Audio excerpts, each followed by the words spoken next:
Hey, it's Ivan, the high handicap golfer. We're gonna do 2024, what's in the bag? What's up? So, that was weird, I don't know why I did that.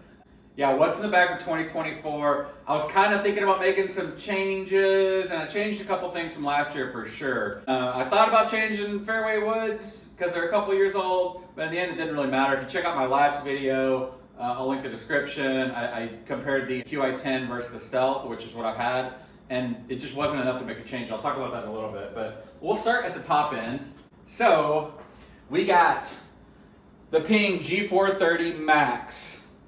This is not the 10K, although I've really kind of had my eye on the 10K, but it is the Core 2.0. It's the chrome one, and it's 65 grams, a little bit heavier than the 55 gram, in a stiff flex. I'm still hitting this pretty well, and there's no reason to change, although, man, I really kind of do want to try that 10K. So you might see a video with it later, but I haven't been able to get my hands on one. So one last note about the G430 Max and the shaft. I do have this cut down 1 inch. I think this is 45 and a quarter standard, and so this is playing at 44 and a quarter. Helps with control, etc. So moving on to the Fairway Woods. I've got 3. There's one not in my bag because I'd be over the 14 club limit. Not that I'm playing USGA sanctioned courses or events, so who gives a shit, but I try to stick with 14 clubs. This is a 3 high launch. It is Stealth. These guys are all in the Ventus Red regular flex, and I've thought about changing to the stiff flex because everything else I have is in the stiff flex, but I'm hitting them still pretty well. I've got the 3 high launches, which is a 4 wood in my opinion. I cut it down 1 inch, so it's more like a 3/4 of an inch, so it's more like a 4 wood length. And then I've got a 5 wood, same thing, and then I've got a 7 wood also. I don't have the 7 wood in my bag right now because it's a little bit redundant with this 4 hybrid. This one launches a lot lower than my 7 wood. The 7 wood does launch a lot higher. So there may be an instance where I'd want both in the bag at the same time, but generally I don't have them both in the bag. This is a 1 length. This is the Cobra, it's the Aerojet model. It's the 1 length 4 hybrid, so 21 degrees in a stiff flex, and it's got a KBS PGI 85 gram stiff flex. And so if you're not familiar with 1 length, this is the same length as a 7 iron. So like Bryson DeChambeau, plays all the same length irons. If you put them down, they're the same length there. Love this club. You swing it just like a 7 iron. You put your ball position just like you would a 7 iron. And when I struggle off the tee with my woods or driver, this is a great little club. It goes 190 to 200 yards-ish. So a nice little fairway finder if I need one. So the biggest change in my bag is my irons. I guess I'm a Mizuno man now. I was like, well, what the hell? I'm just gonna try a Mizuno Hot Metal, the JPX 921 from 2 years ago. Is it 3 years ago now? I found a cheap one on eBay once again and bought the 5 iron, and I loved it so much that I replaced my Ping I230. If you go back to last year, that I was playing the Ping I230s with the 5 iron. And I was hitting it so well on the course, hit a couple like longer par 3s. I was like, this is awesome. I got the 6 iron. And I was like, well, this is awesome too. I took the 5 iron, the Ping I230 5 iron, so those were like comparable in loss. Took that out of my bag and had the 6 iron in my bag.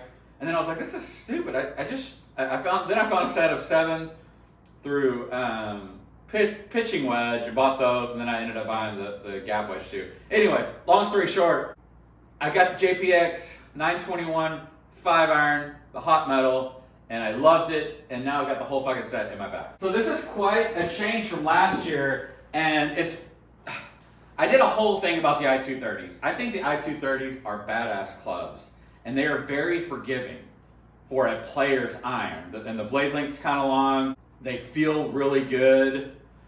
They're badass irons.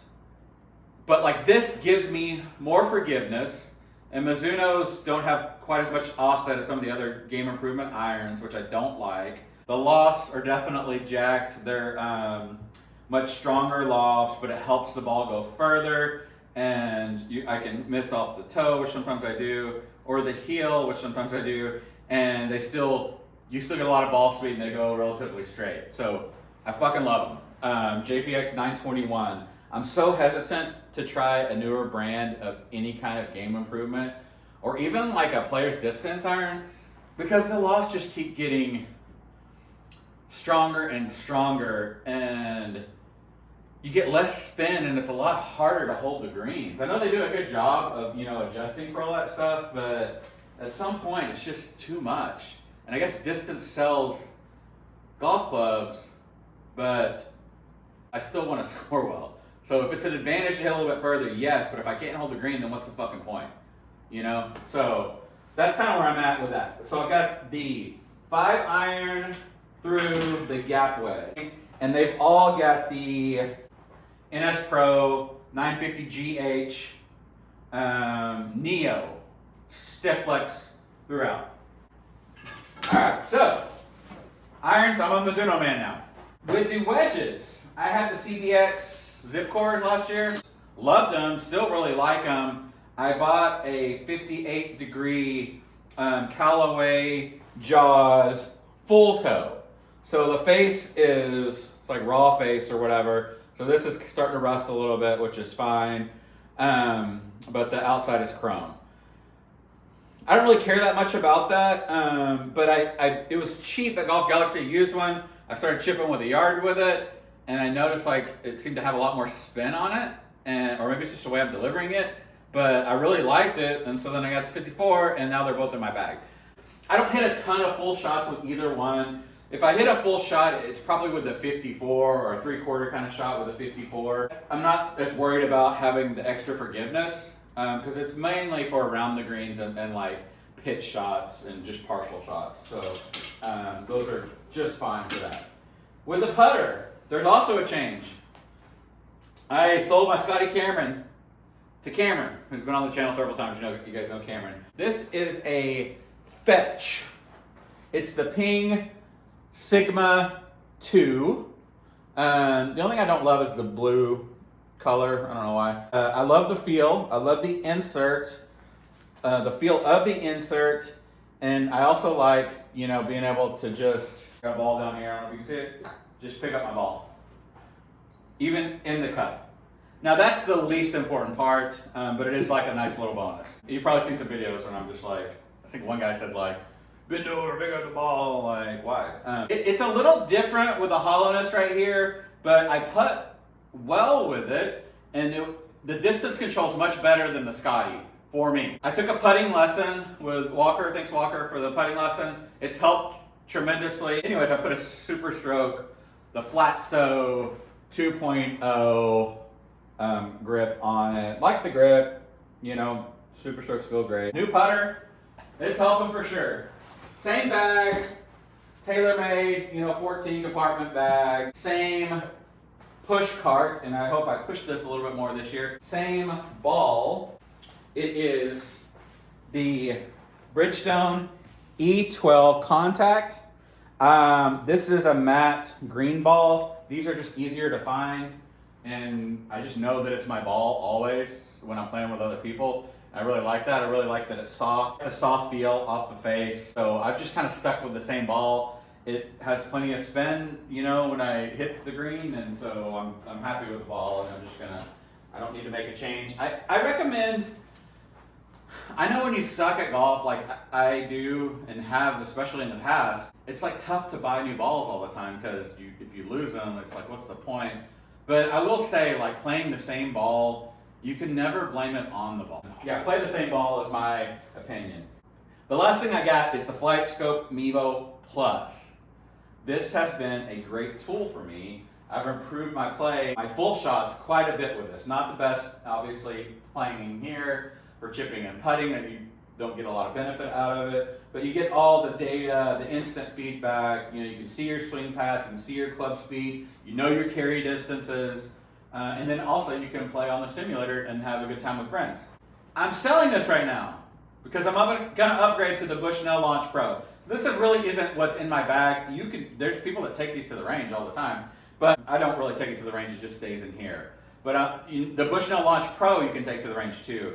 And so the Bushnell Launch Pro is going to be a new launch monitor for me. They're running a special right now, so if you're interested in a launch monitor, in the month of March, you can get the Bushnell Launch Pro, and you can get a free year of GS Pro. That's the golf simulator software you've probably seen on my channel. All kinds of awesome courses, good graphics, works really well. You can get a free year subscription of that. I think it's like $250 for the year. And then with the Bushnell Launch Pro, you have to pay a subscription fee. So basically, the Bushnell Launch Pro is a GC3, but with subscription costs. So all the insides are the same. You just don't have the unlocked, subscription to their software. And so you have to buy a yearly subscription. I think it's $500 a year. So a little bit high with the subscription fees, but you get a free year right now. So launch monitor is $3,500, but you get $750 free worth of subscriptions. And so it's, when you factor that in, it was cheaper than buying a refurb or a used unit. So I don't know why I'm still holding this. It's out of here. No. I don't want to throw it because I got to sell it and I don't want to break it. So buying the Bushnell Launch Pro, just ordered it, so it should be here next week. So maybe I'll do a little video on it just to show you guys if you're interested. So, but that's what's in the bag for 2024. Really excited about the year. At the end of last year, I was breaking 90 quite a bit. Got my handicap down to 17. It's kind of crept back up to 18. We're going to play this starting out 2024. Is it going to be the same at the end of 2024? Possibly, but I tend to make a lot of changes throughout the year, so you never know. So yeah, that's what's in the bag for 2024. Let's have a good year, and please like, comment, subscribe, and we will check you later.